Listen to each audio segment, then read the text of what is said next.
जय माँ जगदम्बे। इस बार चैती नवरात्रि 30 मार्च 2025 से ही शुरू होने जा रही है।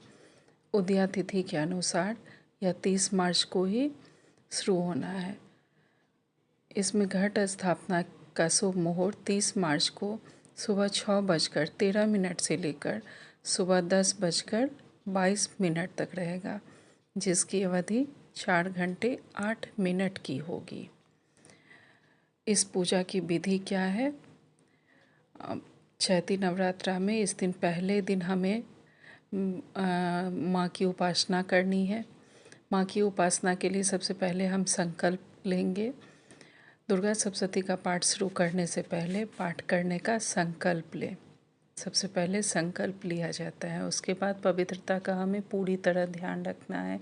साफ वस्त्र पहनने हैं, स्थान साफ सुथरा हो, पवित्रता का हमें बहुत ही ध्यान रखना है। साथ ही इसमें हमें ब्रह्मचर्य का 10 दिन खास ध्यान रखना होता है। जो स्थान होगा वह पूजा स्थल साफ होना चाहिए, वहाँ पे गंगा जल छिड़क ले। मंदिर में घी के दीपक जलाएं, 9 दिन अखंड दीपक जलाएं। अभिषेक करने के लिए माँ दुर्गा की प्रतिमा पर अक्षत, सिंदूर और लाल रंग के पुष्प अर्पित करें। रोली से भी माँ का श्रृंगार करें।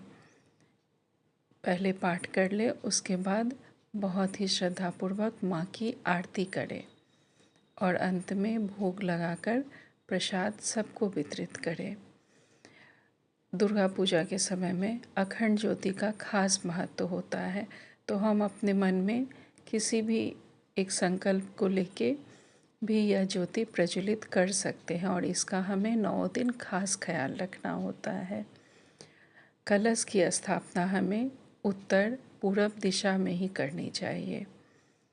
दुर्गा माँ के 8 नामों का 108 नामों का भी हमें जाप करना है। नवरात्रि के आखिरी दिन हमें हवन करना है।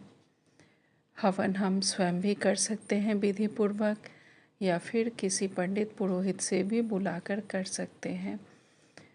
नवरात्रि के व्रत में अगर फलाहारी भोजन करके अगर हम माँ का पाठ करते हैं तो यह सर्वोत्तम होता है, क्योंकि पवित्रता में हमें भोजन की भी ध्यान रखनी होती है। दुर्गा सप्तशती के पाठ की विधि है कि सबसे पहले हमें कवच का पाठ करना है, फिर अर्गला का, फिर कीलक का पाठ करना होता है। दुर्गा सप्तशती का पाठ शुरू करने से पहले कवच, अर्गला और कीलक का पाठ कर ले। उसके बाद दुर्गा सप्तशती के 13 अध्यायों का हमें पाठ करना चाहिए।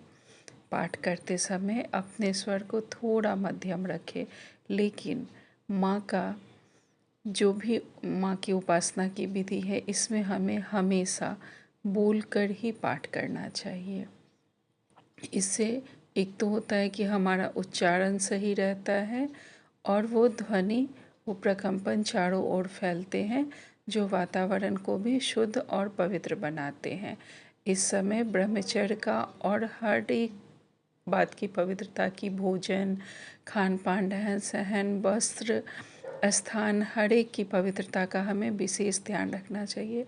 जब हम पाठ कर रहे हैं उस बीच से हमें उठना नहीं चाहिए और ना ही बोलना चाहिए।